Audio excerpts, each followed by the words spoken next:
지은아, 너는 부잣집 딸이라서 다 가진 줄 알았겠지만, 내 남자는 나를 더 사랑해. 이제는 내가 이겼어. 뭐라고? 어릴 때부터 넌 항상 나보다 좋은 걸 가졌잖아. 예쁜 옷, 좋은 학교, 용돈. 이번엔 내 차례야. 그게 바람 피울 이유가 돼. 바람이 아니라 진짜 사랑이야. 너는 그냥 부모님이 정해준 길만 걸어온 거잖아. 나는 진짜 힘들게 살아왔어. 안녕하세요. 제가 오늘 들려드릴 이야기는 정말 믿기 어려우실 거예요. 15년 동안 제일 믿었던 절친이 제 남편과 바람났을 때 제가 어떻게 복수했는지에 대한 실화거든요. 지금 그 두 사람이 어떻게 됐는지 정말 상상도 못 하실 거예요. 마지막까지 꼭 들어보세요. 제 이름은 지은이고요. 올해 30살입니다. 남편 민수와 함께 강남에서 민지 메디컬 센터라는 병원을 운영하고 있어요. 저는 내과, 민수는 정형외과를 담당하고 있죠. 의대에서 만나서 연애 5년, 결혼 3년째였습니다. 주변에서 보기엔 정말 완벽한 부부였어요. 둘 다 의사에, 강남에서 병원도 잘 되고, 뭐 하나 부족한 게 없어 보였으니까요. 하지만 제가 가장 소중하게 생각했던 건 사실 남편보다도 더 오래 알고 지낸 절친이 있었거든요. 이름은 수진이에요. 수진이와는 중학교 1학년 때부터 친구였어요. 벌써 15년이나 됐죠. 어릴 때부터 수진이 집안 사정이 좀 어려웠어요. 아버지가 일찍 돌아가셔서 어머니 혼자 키우셨거든요. 그래서 저희 부모님도 수진이를 많이 챙겨주셨어요.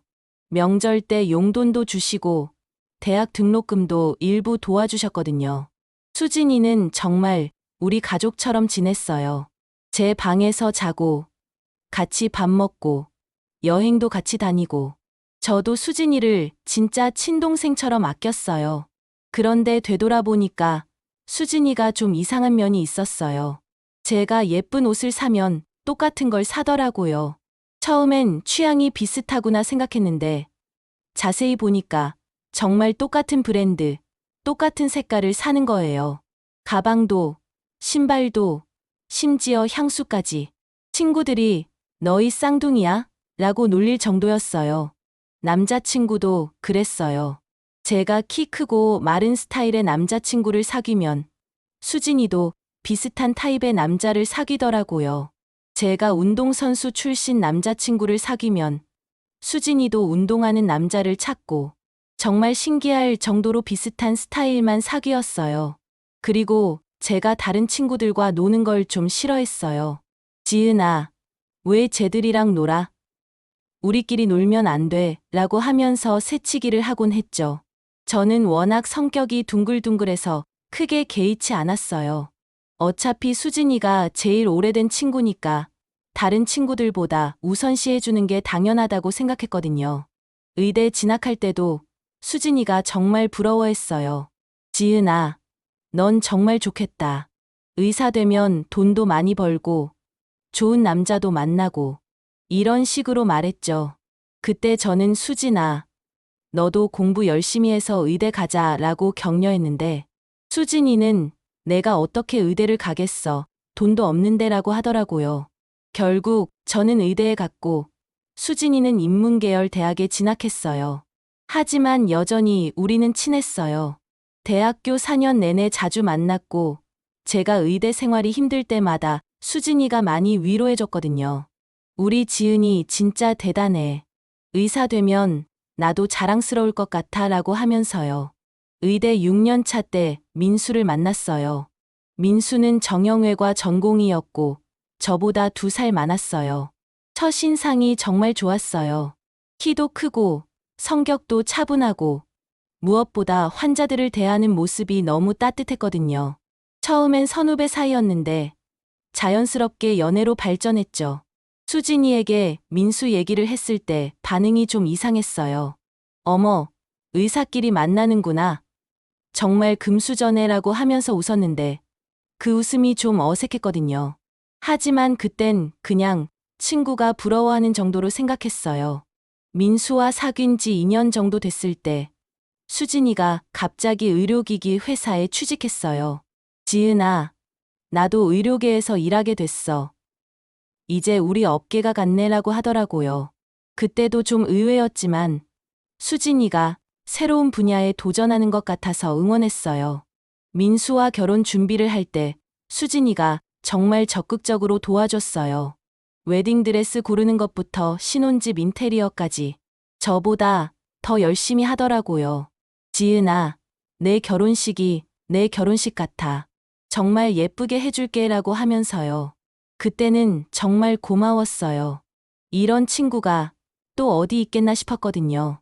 결혼식 날도 수진이가 정말 열심히 도와줬어요. 하객, 응대부터 사진 촬영까지 마치 웨딩 플래너처럼 돌아다니면서 챙겨줬죠. 민수도 수진 씨가 정말 좋은 친구네요. 지은이가 복이 많은 것 같아요 라고 했을 정도였어요. 신혼 초기에도 수진이는 자주 놀러 왔어요. 일주일에 두세 번은 저희 집에 와서 같이 밥 먹고 드라마 보고 수다 떨고 민수도 처음엔 아내 친구니까 환영했어요. 수진 씨, 자주 놀러 오세요. 지은이가 외로워하지 않게 해주셔서 고마워요 라고 했죠. 그런데 결혼한 지 1년 정도 지나면서 뭔가 이상한 신호들이 보이기 시작했어요. 처음에는 정말 사소한 것들이었어요. 민수가 핸드폰을 예전보다 자주 확인하더라고요. 그리고 제가 핸드폰을 만지려고 하면 왜? 라고 하면서 살짝 피하는 거예요. 처음엔 별거 아니라고 생각했어요. 남편도 개인적인 공간이 필요하니까요. 하지만 점점 더 이상해졌어요. 화장실 갈 때도 핸드폰을 가져가고 잠들 때도 핸드폰을 엎어놓고 자더라고요. 예전에는 그런 적이 없었는데 말이에요. 그리고 수진이도 좀 달라졌어요. 예전에는 제 눈을 똑바로 보면서 얘기했는데 요즘엔 시선을 자꾸 피하더라고요. 그리고 민수 얘기가 나오면 약간 어색해하는 것 같았어요. 민수 오빠, 요즘 어때? 병원 일 많이 힘들지? 라고 물어보면 응, 그런 것 같더라 라고 대답하면서 다른 얘기로 넘어가 버리더라고요. 가장 이상했던 건 크리스마스 이브였어요. 원래 민수와 저는 크리스마스를 되게 중요하게 생각했거든요. 사귈 때부터 매년 크리스마스 이브에는 특별한 곳에 가서 데이트를 했어요. 결혼 후에도 마찬가지였고요.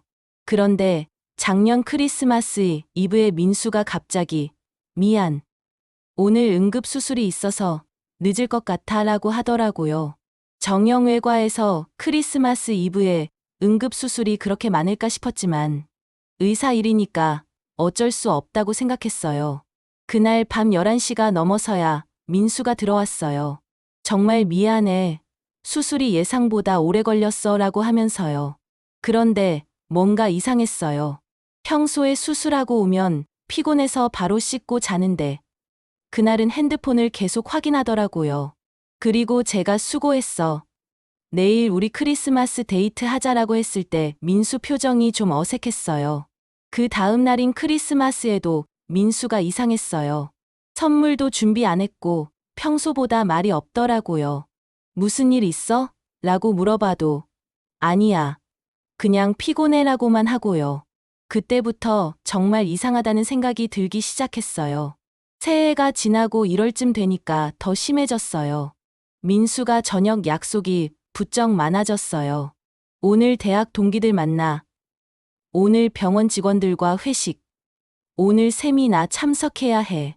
거의 일주일에 3-4번은 늦게 들어왔어요. 수진이도 그 시기에 만나기 어려워졌어요. 요즘 회사 일이 너무 바빠서 라고 하면서 만날 시간이 없다고 하더라고요. 가끔 만나도 예전만큼 친밀하지 않았어요. 뭔가 어색한 분위기가 계속 흘렀죠. 그러던 어느 날 밤이었어요. 2월 14일 밸런타인데이였어요. 민수가 또 오늘 늦을 것 같아 라고 했을 때 뭔가 확신이 들었어요. 이건 절대 정상이 아니라고요. 그래서 그날 밤 민수를 따라가 보기로 결심했어요. 민수는 평소처럼 병원으로 간다고 했어요. 하지만 저는 차를 몰고 멀리서 지켜봤어요. 민수가 병원이 아니라 반대 방향으로 가더라고요. 심장이 쿵쾅쿵쾅 뛰기 시작했어요. 혹시나 하는 마음으로 따라갔는데 민수가 도착한 곳은 강남의 한 고급 호텔이었어요. 그리고 그 호텔 앞에서 제가 15년 동안 가장 믿었던 사람, 수진이가 기다리고 있었어요. 둘이 손을 잡고 호텔로 들어가는 모습을 제 두 눈으로 직접 봤어요. 그 순간 정말 머리가 하얘졌어요. 다리에 힘이 풀려서 차에서 내릴 수도 없었어요. 15년 친구가, 3년 남편이 제 뒤에서 이런 일을 하고 있었다는 게 믿어지지 않았어요. 호텔 주차장에서 1시간 넘게 그냥 멍하니 앉아 있었던 것 같아요. 그날 밤 집에 돌아와서도 잠을 잘 수가 없었어요. 민수는 새벽 2시가 넘어서야 들어왔어요. 미안, 수술이 정말 오래 걸렸어 라고 하면서 자연스럽게 거짓말을 하더라고요. 저는 아무 말 없이 등을 돌리고 누워 있었어요. 옆에서 민수가 샤워하는 소리를 들으면서 정말 복잡한 기분이었어요. 다음 날부터 저는 완전히 다른 사람이 됐어요. 겉으로는 평소와 똑같이 행동했지만 속으로는 모든 걸 의심하기 시작했어요. 민수가 핸드폰을 만질 때마다, 늦게 들어올 때마다, 수진이가 연락할 때마다 모든 게 다르게 보이더라고요. 그리고 저는 증거를 모으기 시작했어요. 일단 민수의 행동 패턴을 파악해야겠다고 생각했거든요. 언제 늦게 들어오는지, 핸드폰을 언제 자주 보는지, 표정 변화는 언제 생기는지, 마치 탐정이 된 기분이었어요. 첫 번째 증거는 민수 차에서 발견했어요. 조수석 바닥에 여자 머리핀이 떨어져 있더라고요. 제 것이 아니었어요. 저는 머리가 짧아서 핀을 잘 안 쓰거든요. 그런데 그 핀은 길고 예쁜 장식이 달린 거였어요. 수진이가 평소에 쓰던 스타일이랑 똑같았어요. 두 번째는 민수 정장 주머니에서 나온 영수증이었어요. 제가 빨래를 정리하다가 우연히 발견했는데 강남의 한 고급 레스토랑 영수증이었어요. 2인분 식사에 와인까지. 금액이 50만 원이 넘더라고요. 그런데 그날 민수는 저한테 병원에서 간단히 먹었다고 했었거든요. 가장 결정적이었던 건 CCTV였어요. 저희 병원 주차장에 CCTV가 있는데 민수가 평일 저녁에 누군가와 만나는 장면이 찍혀 있었어요. 처음엔 환자나 동료인 줄 알았는데 자세히 보니까 수진이었어요. 둘이 민수 차에 타고 어디론가 가는 모습이 선명하게 찍혀 있더라고요. 그때부터 정말 체계적으로 증거를 모았어요. 핸드폰 통화 내역, 카드 사용 내역, 심지어 민수가 평소에 안 입던 향수 냄새까지 모든 걸 기록했어요. 그리고 가장 중요한 건 둘의 대화를 녹음하기로 결심했어요. 기회는 생각보다 빨리 왔어요. 3월 어느 날 수진이가 저희 집에 놀러 왔을 때였어요. 민수가 일찍 들어왔는데 평소보다 수진이와 대화할 때 목소리 톤이 다르더라고요. 저는 일부러 화장실에 가면서 핸드폰을 거실에 숨겨두고 녹음을 시작했어요. 그날 녹음된 내용을 들었을 때 정말 충격이었어요. 수진아, 오늘 지은이가 의심하는 것 같더라. 조심해야겠어. 정말. 어떻게 알았지? 나는 평소처럼 행동했는데. 아니야, 괜찮아. 그냥 조심하자는 거야. 지은이는 워낙 순진해서 설마 눈치챌까봐. 오빠, 언제까지 이렇게 숨어야 해? 나 정말 힘들어. 조금만 더 기다려줘. 내가 방법을 찾을게. 정말 믿을 수가 없었어요. 15년 동안 저를 순진하다고 생각하면서 뒤에서 이런 짓을 하고 있었다니. 그리고 민수는 방법을 찾겠다고 했어요. 뭔 방법을 찾겠다는 거죠? 그 후로 더 많은 대화들을 녹음했어요. 들으면 들을수록 화가 났어요. 지은이가 너무 좋은 사람이라서 미안해지기도 해. 나도 그래. 하지만 사랑은 어쩔 수 없잖아. 맞아. 우리가 잘못한 거 아니야. 그냥 운명인 거지. 운명이라고요? 15년 친구와 3년 남편이 저를 배신하는 게 운명이라고요? 정말 토가 나올 것 같았어요. 더 충격적인 건 수진이의 본심을 알게 된 거였어요. 사실 대학교 때부터 오빠가 좋았어. 지은이가 먼저 사귀는 바람에 포기했었는데 정말 나도 내가 좋다고 생각한 적 있었어. 그때 지은이 얘기만 안 했어도. 지은이는 원래 모든 걸 다 가져. 어릴 때부터 그랬어. 예쁘고 공부도 잘하고 집도 부자고. 나는 항상 지은이 그림자였어. 이제는 아니야. 내가 내 편이니까. 그 순간 정말 소름이 끼쳤어요. 수진이가 저를 얼마나 질투하고 있었는지 알게 된 거예요.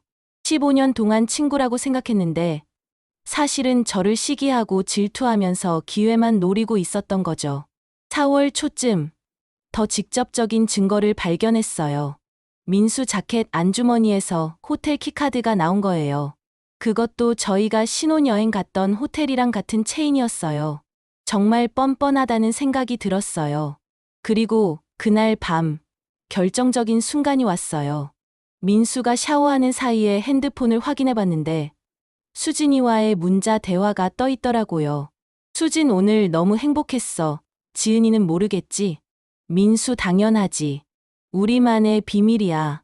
수진 빨리 이혼하고 나와 기다리기 힘들어. 민수 조금만 더 기다려. 타이밍이 중요해. 수진 알겠어. 사랑해. 민수 나도. 정말 구역질이 날 것 같았어요. 제가 옆방에서 자고 있는 동안 이런 문자를 주고받고 있었다니. 그리고 이혼 얘기까지 나오고 있었던 거예요. 다음 날 저는 민수를 직접 추궁하기로 마음먹었어요. 더 이상 참을 수가 없었거든요. 저녁에 민수가 들어왔을 때 조용히 말했어요. 여보, 우리 얘기 좀 하자. 왜? 무슨 일 있어? 당신, 수진이랑 만나고 있지? 그 순간 민수 얼굴이 하얘졌어요. 하지만 금방 태어난 척 하더라고요.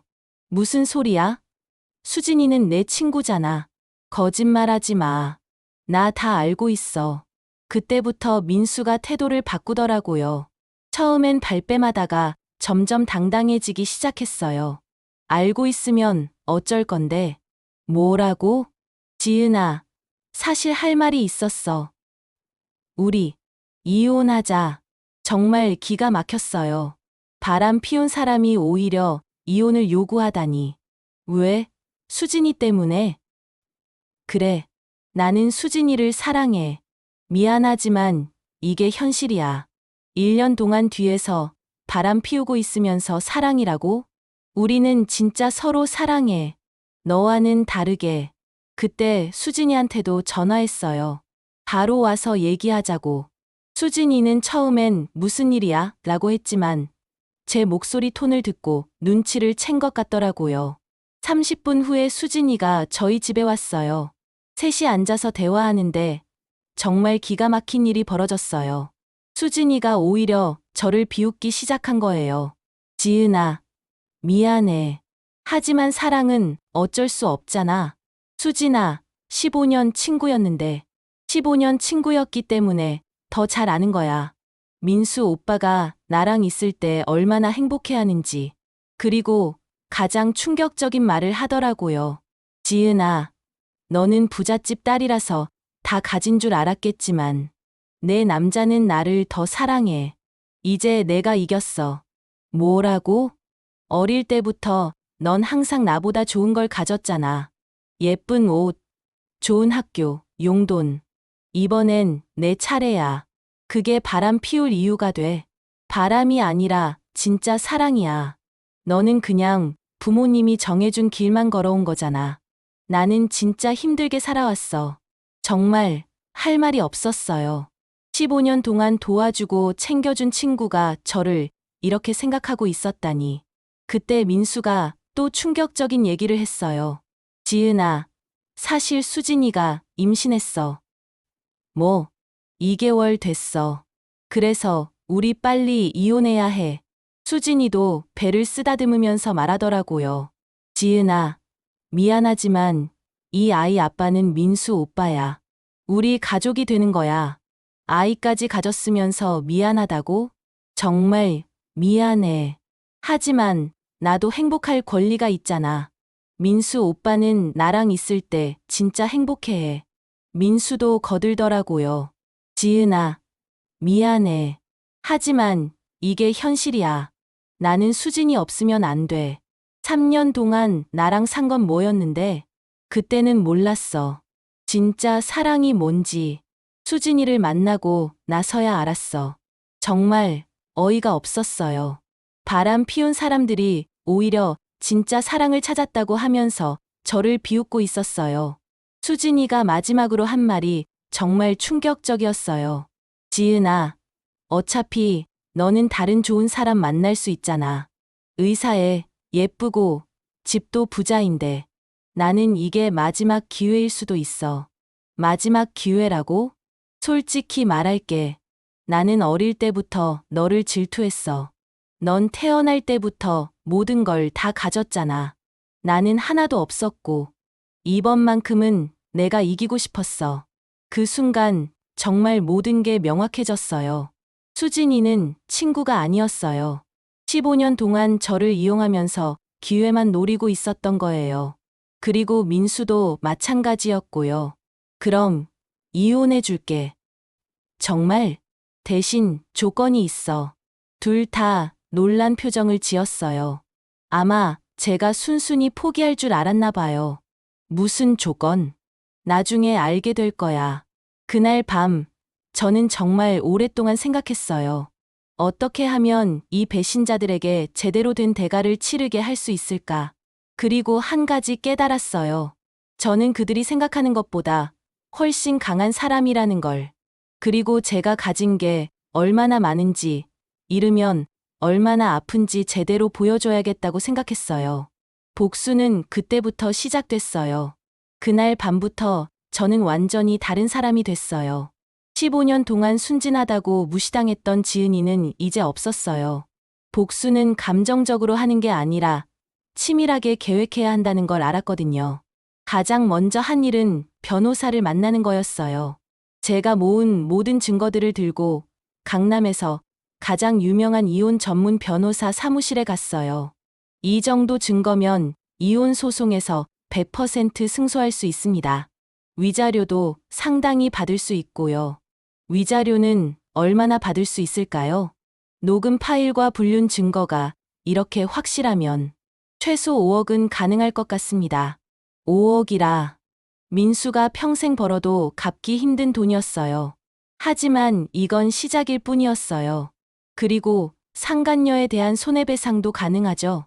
당연합니다. 민사소송으로 별도 진행하면 됩니다. 완벽했어요. 하지만 저는 더 큰 그림을 그리고 있었어요. 이혼 서류 준비해줘. 조건 없이 해줄게. 정말 고마워, 지은아.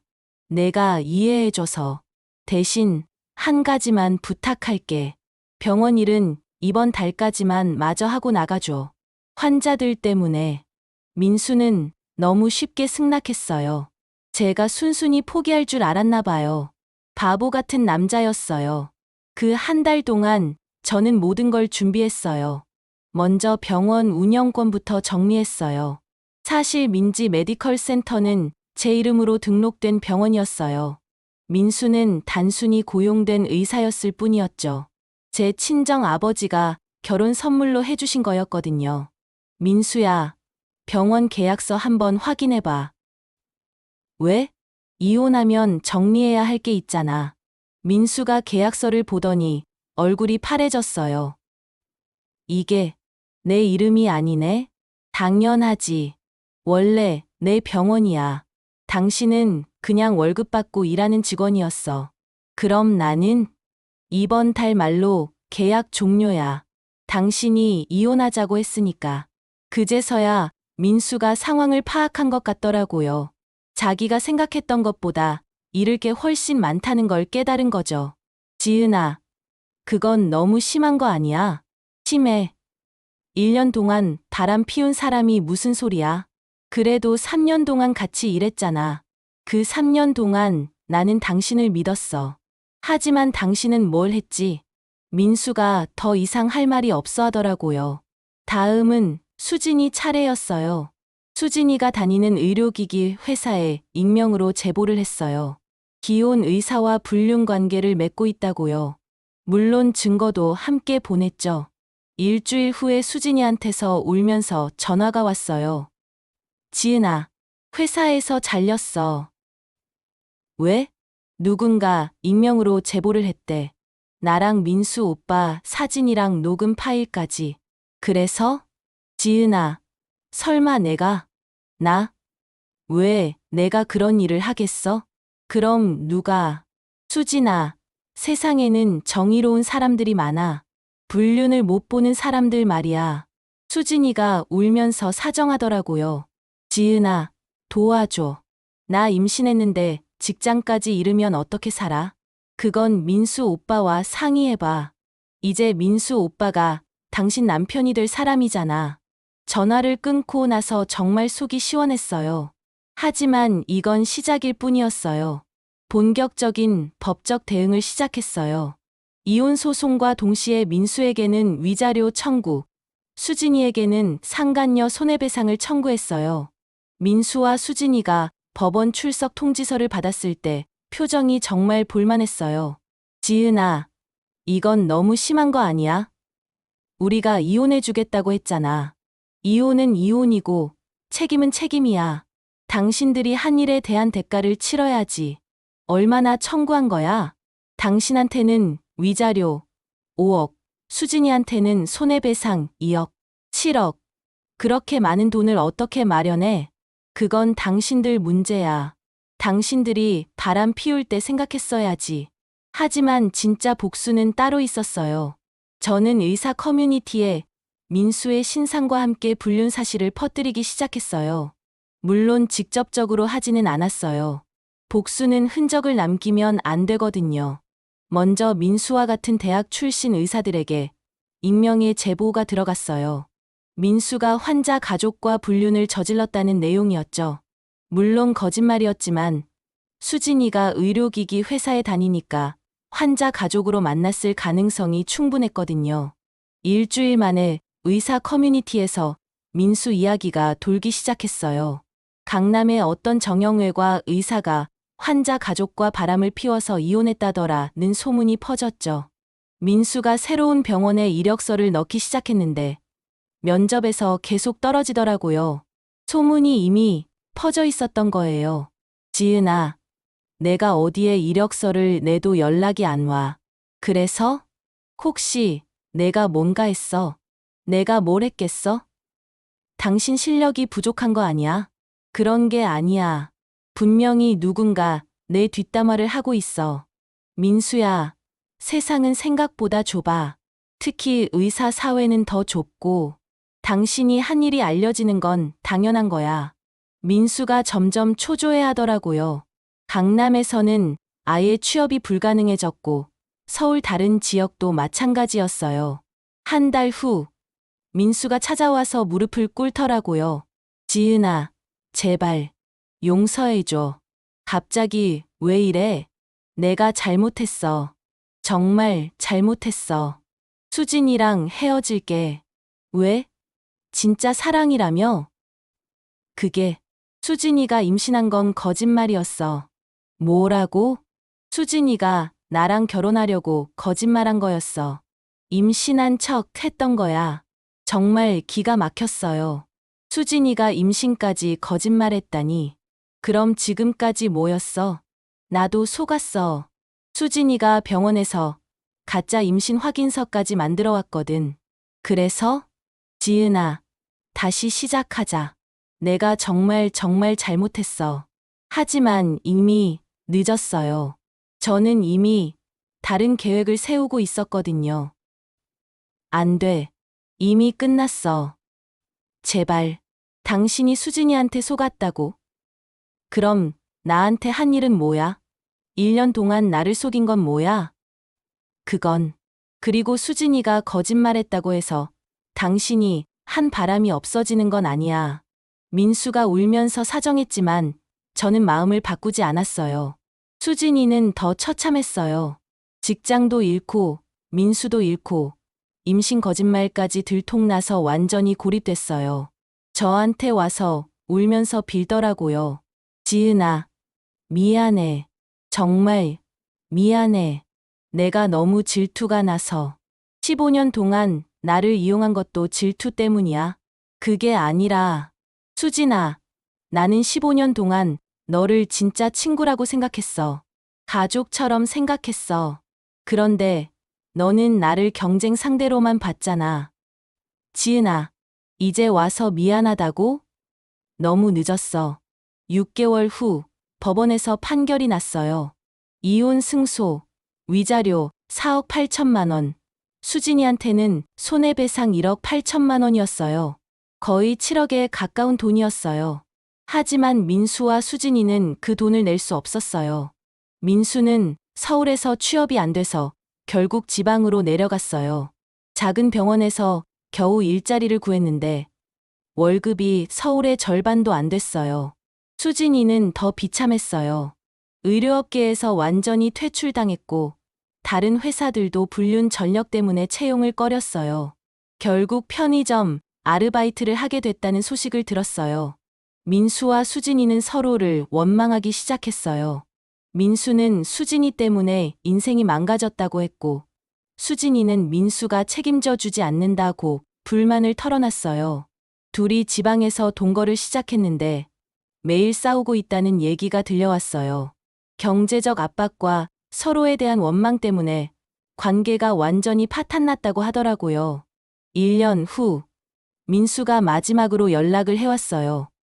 지은아, 나 정말 후회하고 있어. 뭘? 수진이랑 헤어졌어. 도저히 못 살겠어. 그래서? 지은아, 나 다시. 민수야, 그만해. 이미 끝난 일이야. 나 지금 너무 힘들어. 지방에서 혼자 살고 있는데. 그건 당신이 선택한 길이야. 끝까지 가.